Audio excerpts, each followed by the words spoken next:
Well, hello, hello. Thank you so much for coming across my page. Uh, your favorite life coach here just wants to talk to you.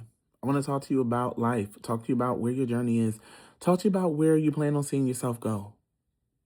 And I do encourage you to like, comment, share, and subscribe, and to share this with anybody who you feel will actually need it and could benefit from this. And today, I chose to talk to you guys about dealing with people who give you false hope.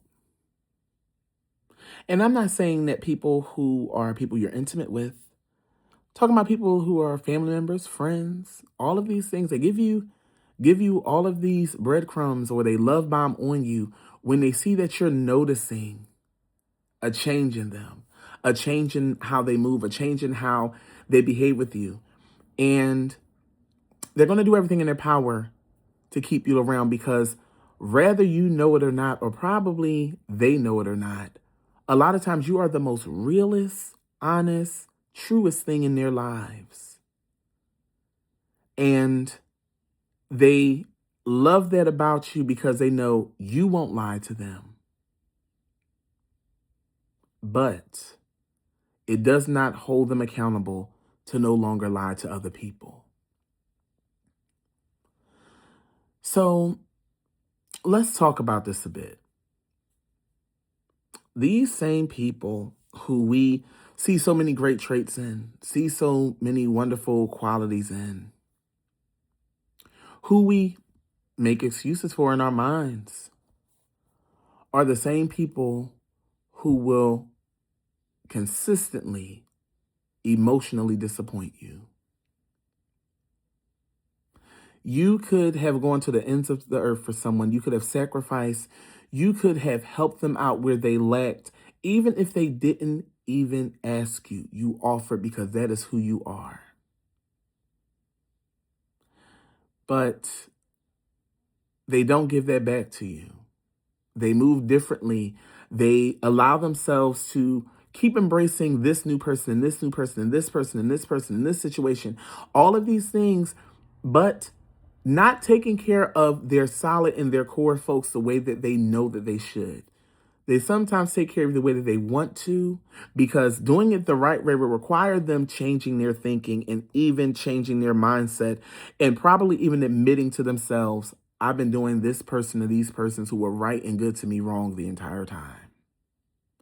So the solution is to breadcrumb you.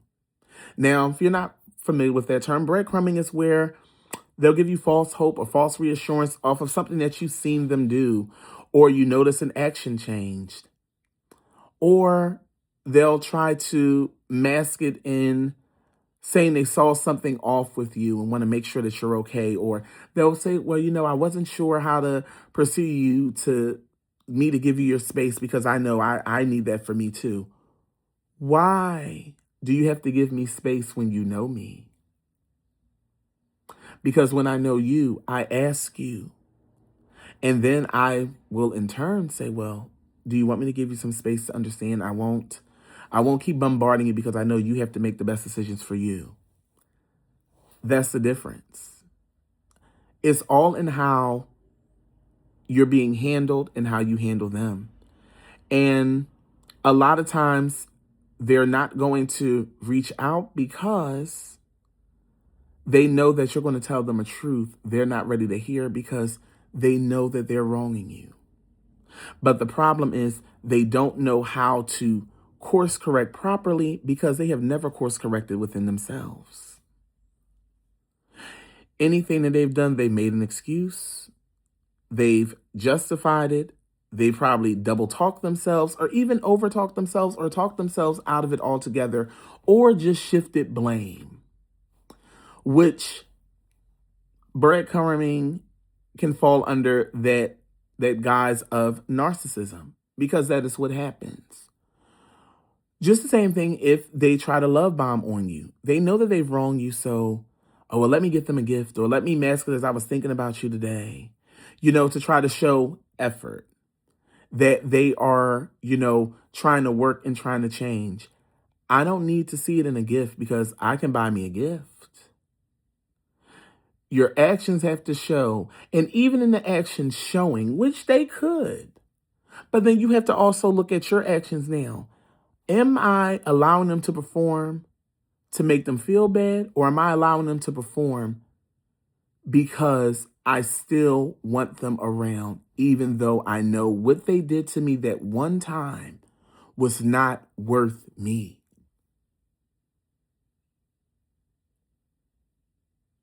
And then it now turns into, as I've stated, internal. It turns into you, and it turns into what your standards are, and it turns into where you will allow yourself to be and where you allow yourself to be handled, valued, and appreciated if they're doing that.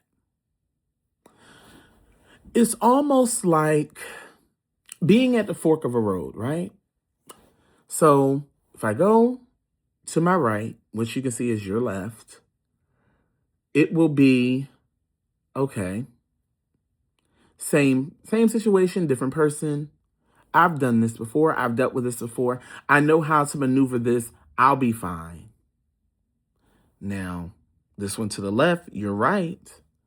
This road is going to challenge you to really, really step into what you are worth and who you are worth and who's worthy of you. These are the same people who are going to understand you, listen to you, process what you're saying, respect you, and going to make sure that they are appreciating and adding value to you.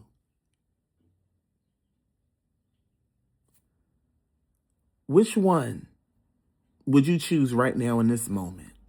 After just me speaking to you for these few minutes of pointing out what we already know, would you make the best decision for yourself? Would you really choose the challenge to be better and to challenge the standards that you know you're worth? Or are you going to stay here mediocre because this is what you're used to? This way is the challenge. This way is the practice. This challenges your mediocrity. This helps you practice your mediocrity. It all starts with you. It starts with what you will allow, what you will tolerate, what you will accept, and what you will keep lying to yourself about. And we will lie to ourselves out of fear. Fear of missing out, fear of being alone, fear of not wanting to be difficult when it's already difficult dealing with that person or persons, especially in your heart, because you presented your best you to them and they served themselves back to you on a garbage pail lid. But trying to convince you that, oh, it's nothing. But you know who I am. You know me. I know what you show me. I want to leave you with this last little thing.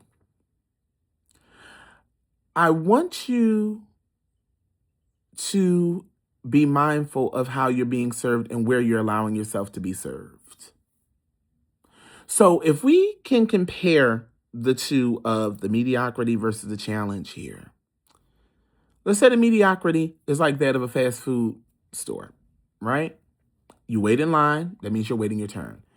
You place your order, that means you're expressing what you want and how you want it and how you feel. The person on the other end, they hear you and they're just jotting down what you said word for word, but they're not listening to you to understand the importance of getting my order right. So they give you your order, but you always check your bag and they always say, oh, please make sure to check to make sure I got the order correct. If you know me and you care about me and you respect me, why do I have to check your work when it comes to me? And after you check the order, and maybe they did, make a little faux pas. Oh, my fault. They'll get it for you. whatever. And maybe you ask for a little bit more. Oh, now that's going to cost you. Like if you ask for extra sauce, it's going to cost you.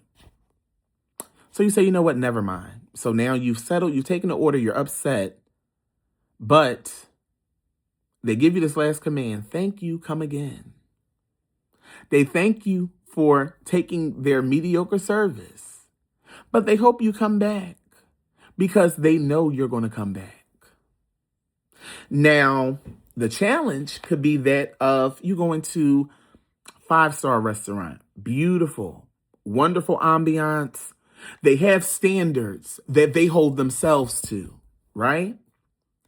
And you walk in, you're greeted properly, you're seated properly, your settings, your presentation is very well. They tell you everything about what they have today.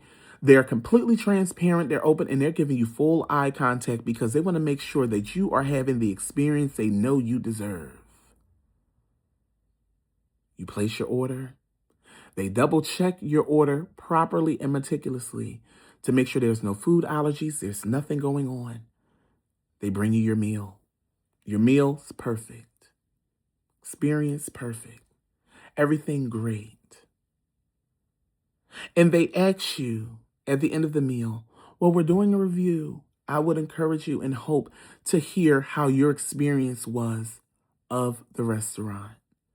And I hope that from this experience that you would come and visit us again. Not come again, visit us again. You walk out of there feeling fulfilled. You feel seen, you feel appreciated, you feel loved, and you feel sure in the decision you made coming into this place. That is how you should always respect yourself. Your standards, who you are. I don't want to feel like I'm missing out on a fast food meal that is cookie color for everybody else. I want to feel like I'm missing out on sitting in a restaurant where they are going to cater to me, to my tiniest of details, to make sure that I am respected the right way. Respect yourself. Respect all of you. And if you know that this isn't good for you only but for a few moments, make that decision to take this fork in the road that's going to challenge your mediocrity so that way your standards will always be valued, respected, protected, and always preserved. So I want you to take this with you today. I love you guys. Talk to you soon.